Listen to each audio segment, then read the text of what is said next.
Well, welcome to the latest episode of the Huddle UK podcast. Thank you very much for joining us. As always, we've got two fantastic guests today. Delighted to say, if you've been following us over on X or on Blue Sky or Facebook or on anything really, you'll have seen that we've got in touch and we've managed to speak to the high school coaches of both Saquon Barkley and Travis Kelce. Two fantastic interviews, really, really interesting insight to both of their lives. Before we get into them, I just wanted to say, as always, thank you to everyone who's been following the Huddle, joining the Huddle on social media. The content is still ongoing over on www.huddleuk.com, growing in followers.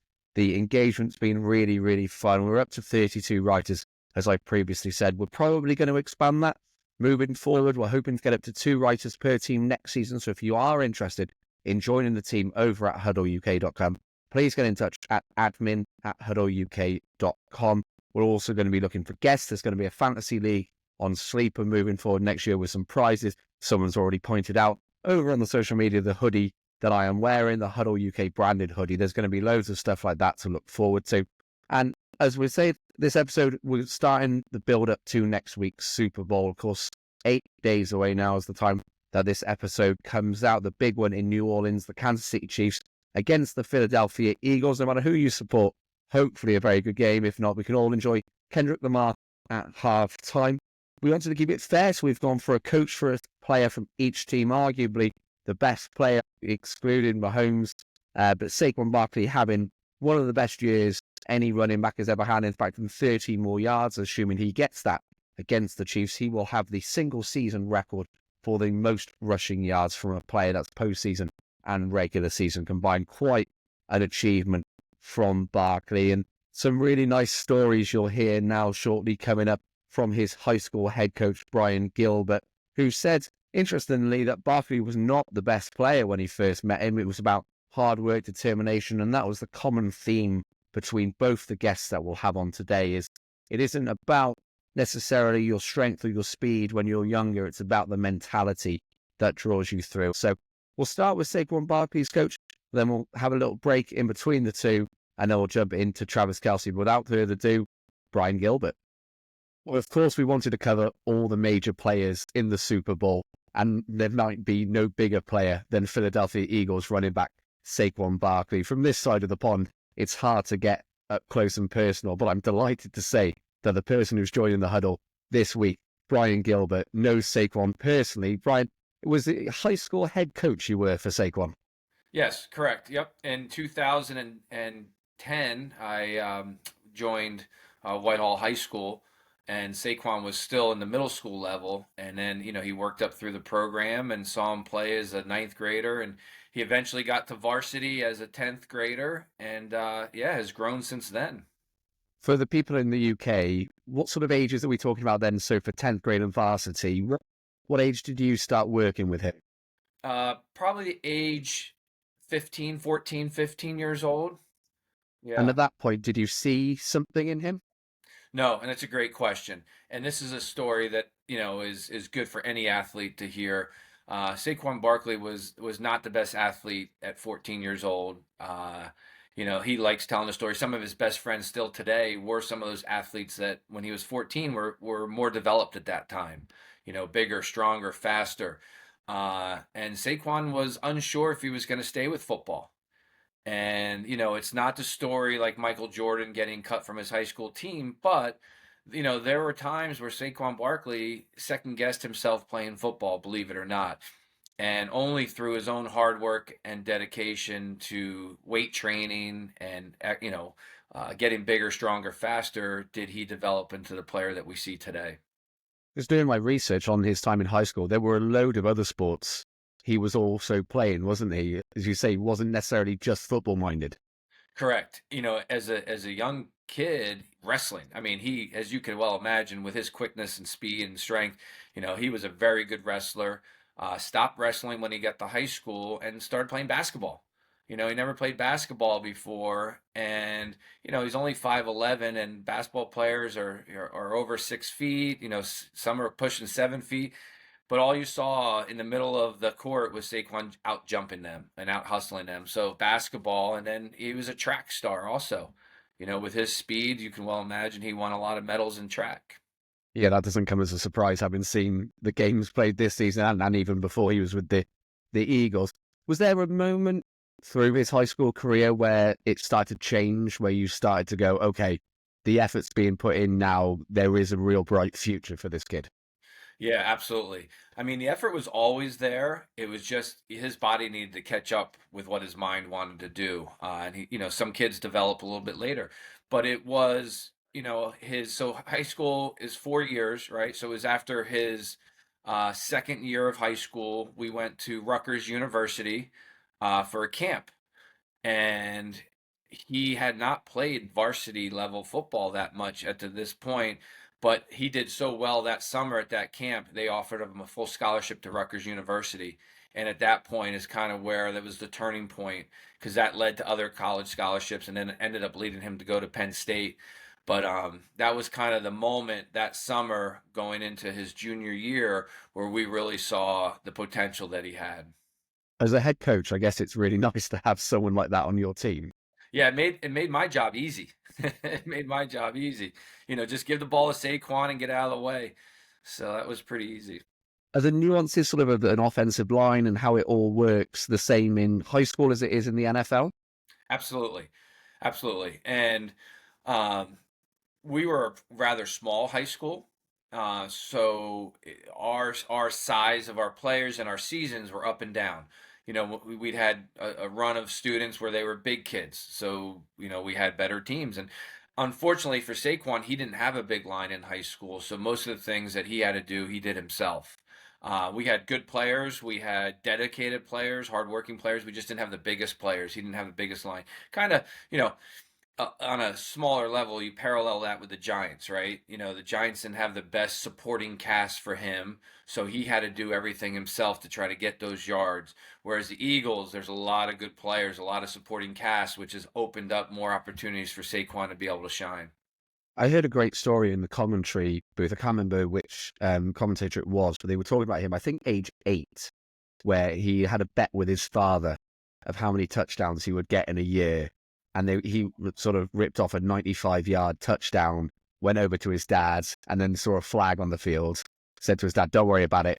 Went back 99 yards, did exactly the same thing, and went and collected the money. Was he quite close with his family during high school as well? I imagine having a good sort of support network is really important for those kids coming through, looking to develop and go further in their career as football players. He did. He had a great support from his family, brothers and sisters, mom, dad, and friends, and the school support. And his dad was a professional, not a professional athlete, but he was a boxer, and his uncle was a boxer. So there was definitely some athletic genes passed down to Saquon, but not on the football side. Still, mom and dad probably aren't the hugest football fans. They're Saquon fans, but boxing was in their side of the family growing up in Bronx, New York, which is a tough area, before they moved out to Whitehall. So that was kind of the background. But yeah, parents were very supportive. And he really did. He came from a family that pushed him. They knew his potential. And his dad was very competitive. So you can see how that story that you told about him 8 years old, going with his dad, that makes sense. Obviously, the high school, we didn't mention the name of the start. Whitehall was where he went to high school, where you coached him, and it's in Pennsylvania. How far is it from Philadelphia? An hour.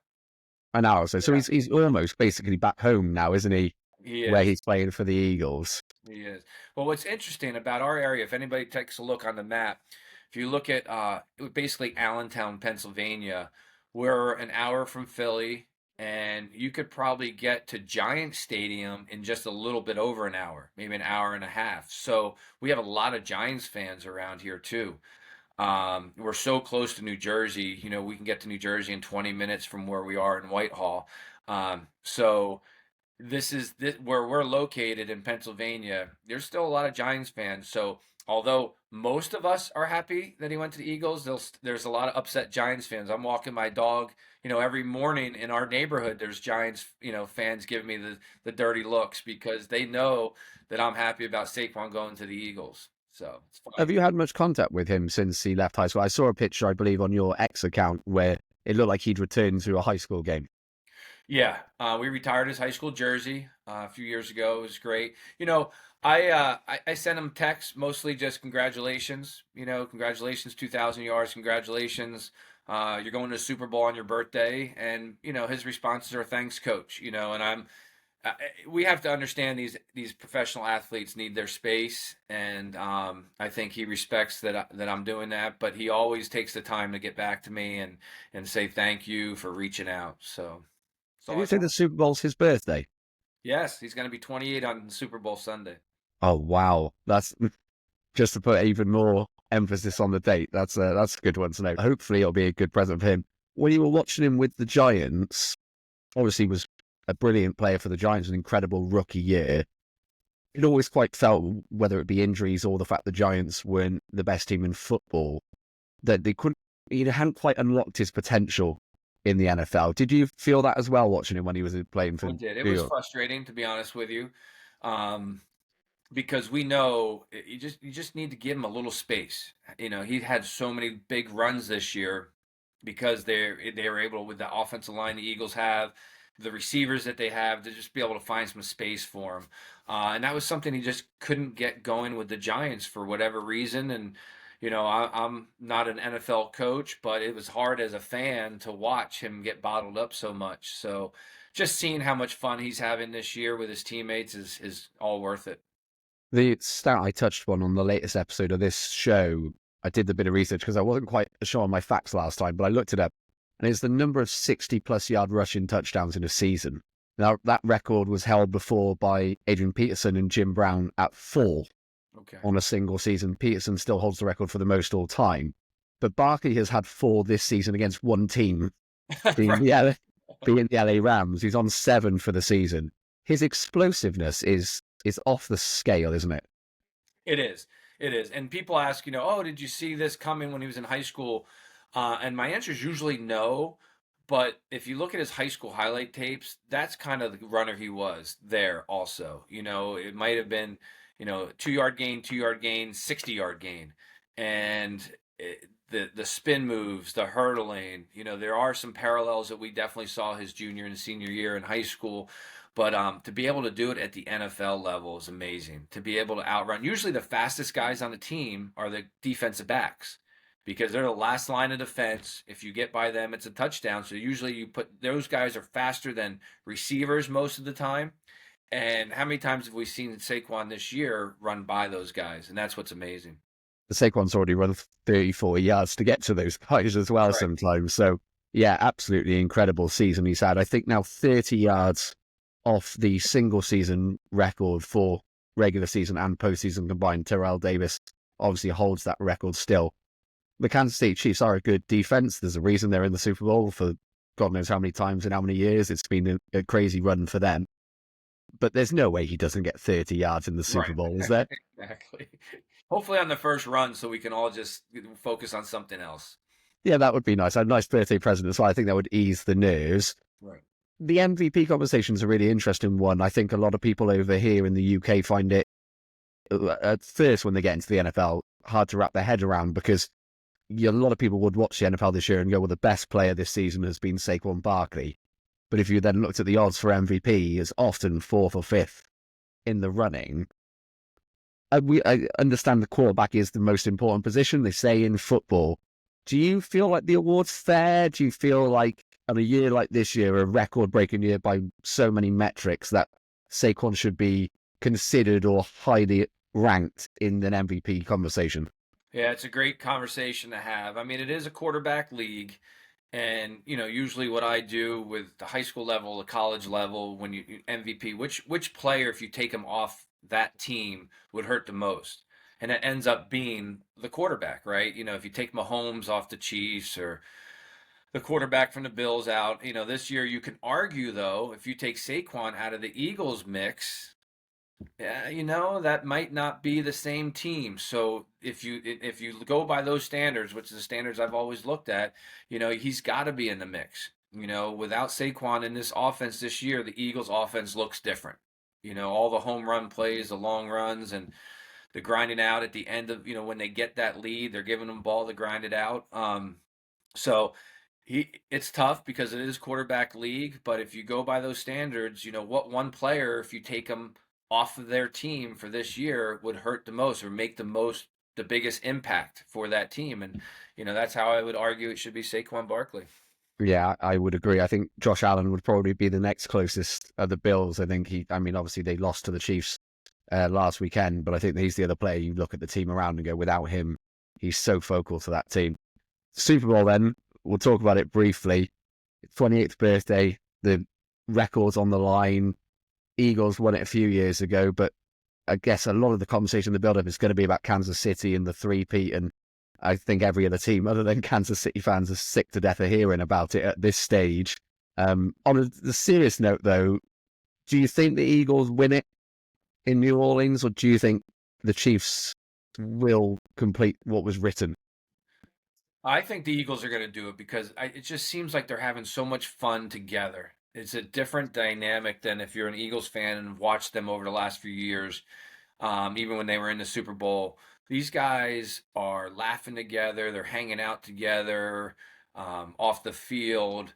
It's just I don't think they're going to let the Chiefs get them all worked up. A lot of times people go in and they play the Chiefs and they go, "Oh my God, we're playing the Chiefs," and they tense up, they stress, they tried something that maybe they weren't doing all season. I just think the Eagles are talented enough. They believe in the receiver core, their offensive line, their defense has been playing unbelievable. I do. I really, again, it's the Kansas City Chiefs. We can't take anything away from them. It's a great team. I'm glad we're playing the Kansas City Chiefs. I really am because I just think that everybody's extra motivated to beat them. Like you said, not many people like the Chiefs except the Chiefs fans. Andy Reid's a great coach. We miss him in Philadelphia. He was a great Philadelphia coach, but I really just think that the Eagles they're at their peak right now. And if you look, the Kansas City Chiefs, they didn't win all these games leading up to the Super Bowl by a lot. They got to buy a little bit here and there, and the Eagles I think they're just clicking on all cylinders right now. The Eagles writer for Huddle, we have a writer for all 32 teams. And our Eagles writer, Nathan, wrote this week that he thinks Nick Sirianni is underappreciated or gets a bit too much stick in NFL circles for the job he's done. Would you concur with that? I would. Look at what the guy's done, and they wanted him to be fired early in the year just because they had two losses, and it's unbelievable how fans are in general. But no, he's doing a great job. Him and Jalen Hurts seem to be getting back on the same page. I know Saquon really likes him, respects him, and listen, the team is rolling right now. He's got an offensive defensive coordinator, first year with the team. They're doing a great job. So yeah, I think everybody's right now on the same page, and that's why I think this is going to be a good Super Bowl for the Eagles. And should the Eagles win, the scenes on the streets of Philadelphia, I saw even after the game last weekend, were crazy. I remember watching them after they won the Super Bowl with Nick Foles. Is there another city in America that celebrates a win quite like Philadelphia? No, does anybody else grease their poles? You know what I mean? Like they're putting grease on the poles so that people aren't climbing up. So I have my brother-in-law, sister-in-law. They live right down in Philly. So after the game the other night, you could be in a neighborhood, you could be downtown in the city. They're probably a few blocks from main town city, and everybody's just out in the street celebrating. It's unbelievable. So no, there's no town like it.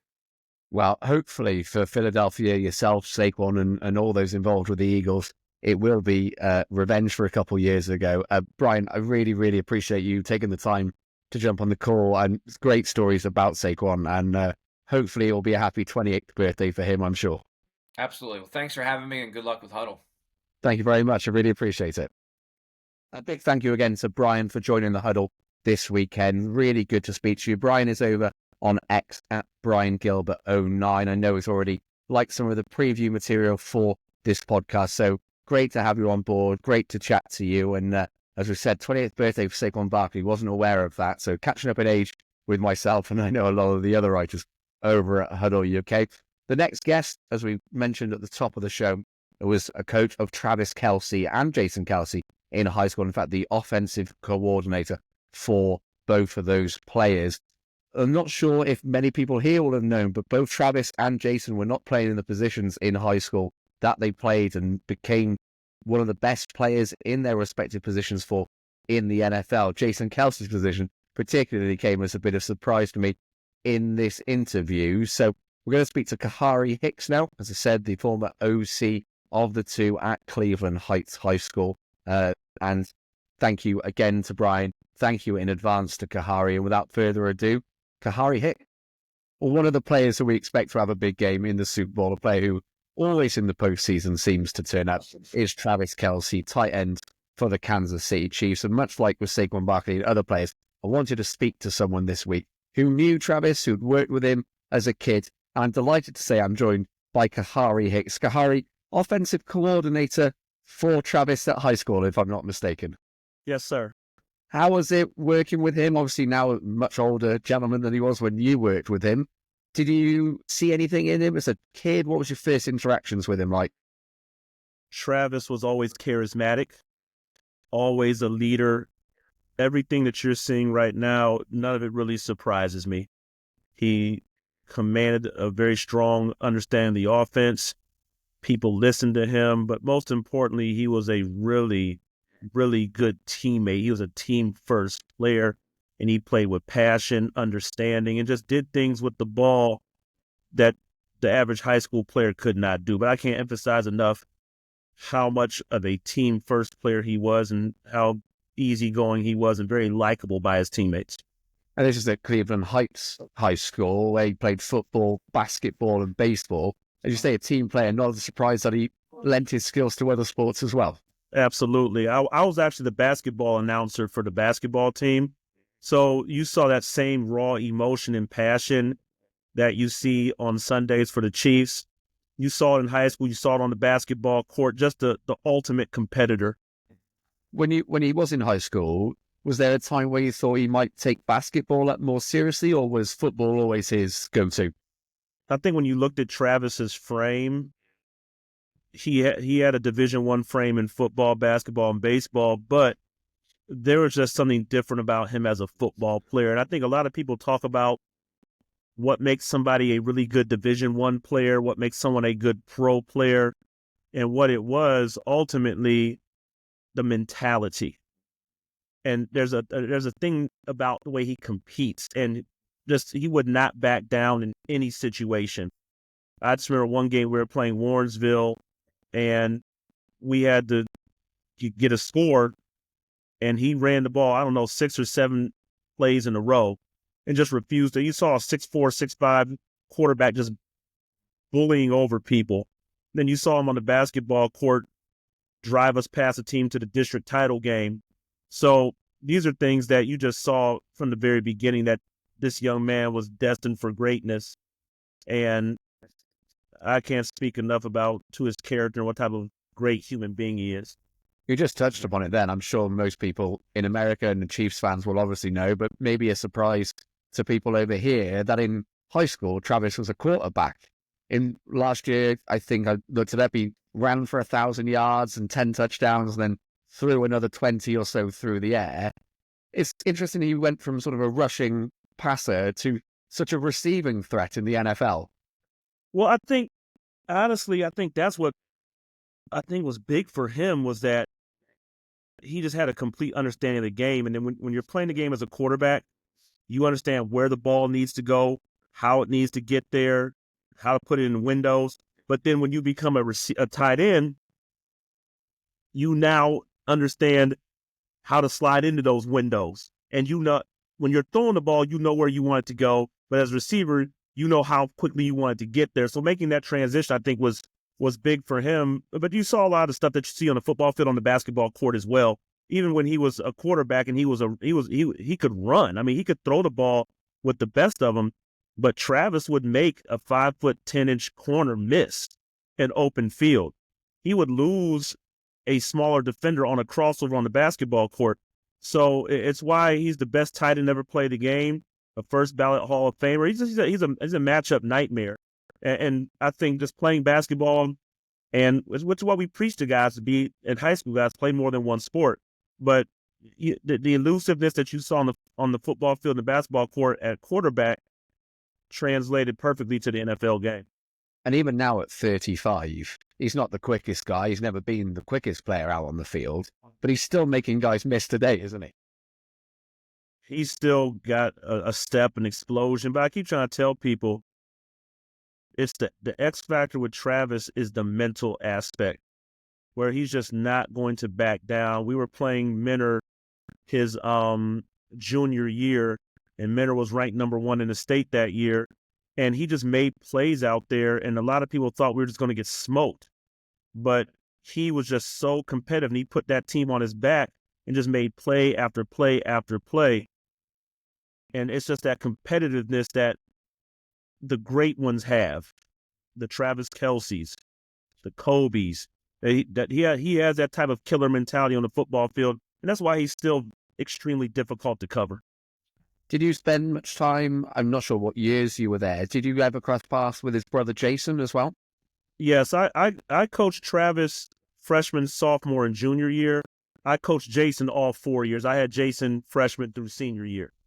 I'm assuming he had a very similar mentality. When you see them now, even as brothers bouncing off one of each other, whether that's in on the booth in commentary games or on their podcast together, they seem to have this great connection, but they seem very similar.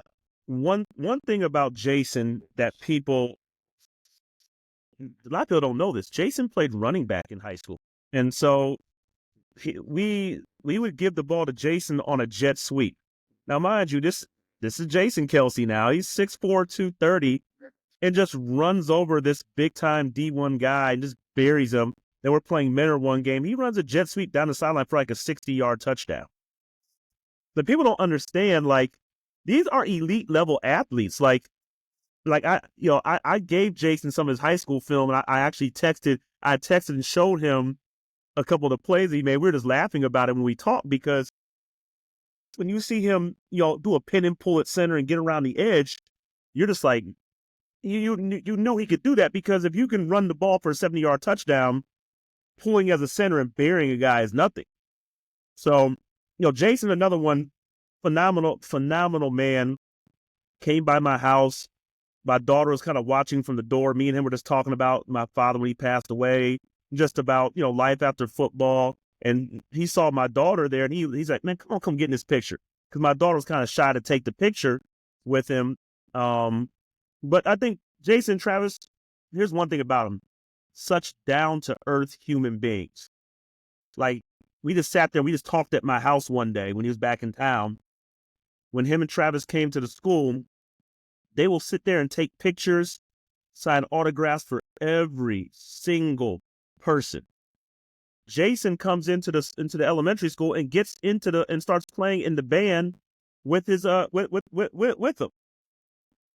So these are the kind of things that I think go untold about him, in terms of just what type of human beings you're dealing with. And a lot of times people, they get money, they get prestige, they get fame, and it changes them. And all it did was just make these guys even better human beings. And I think that's the part that gets lost in all this. I wanted to find this. That was a picture that Jason took with my daughter. Oh, it's amazing. Yeah, but as I'm saying, they're great. They're great human beings.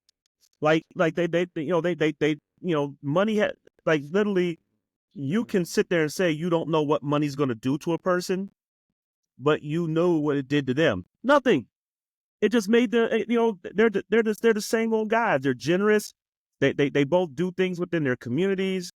And so it's one of the best sports stories ever. And honestly, the honor was all mine to coach them.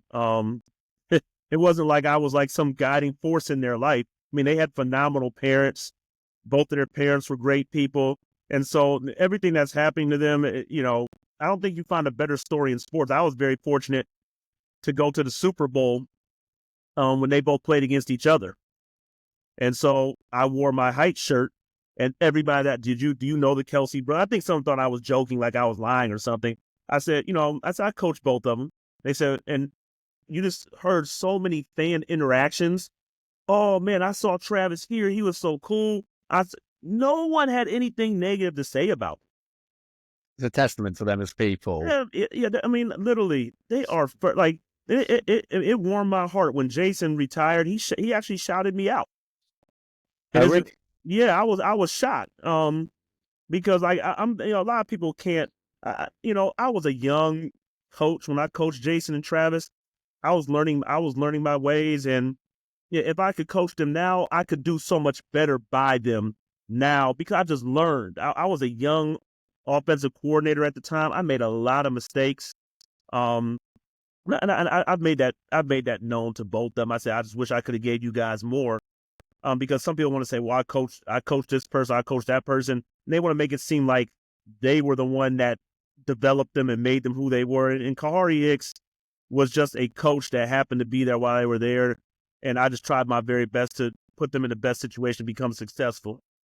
Do you think there was, not that you've taken all credit for their career, obviously, but do you think there was one lesson for either of them that you did teach that going forwards in their career, you really saw that they listened to and they took on board? You know what? I don't know. I just because of the way I'm grounded in faith, I don't. Humility is a very important thing for me, and for me to take credit for what they've done, I think would be disingenuous. I can say that I was hard on both of them. I didn't back off on them, but does that make me a great coach? No, but I can always say I feel like I did the very best I could to be a good coach for them. But to sit there and walk around and say, yeah, they're successful because of me, that would just be a lie. Well, even at that, that would be a massively exaggeration, but you played a part in the story. There's no denying that. And Kelce, 7,000-yard regular seasons, that was consecutive, most postseason receptions. As you've already said, in your opinion, the best tight end to ever play the game. Unquestionable. And going to the Super Bowl now in New Orleans, obviously Jason's retired, so we won't get the matchup of the brothers. Be interesting to see who Jason will be supporting in that game. Obviously, do you know? That's going to be an interesting one right there. Your former franchise and your brother. So we'll know come Super Bowl Sunday. We'll because that camera's not going to miss Jason. They're going to find Jason on there. Which way do you think he's going to lean? If you don't lean with your family, something's wrong.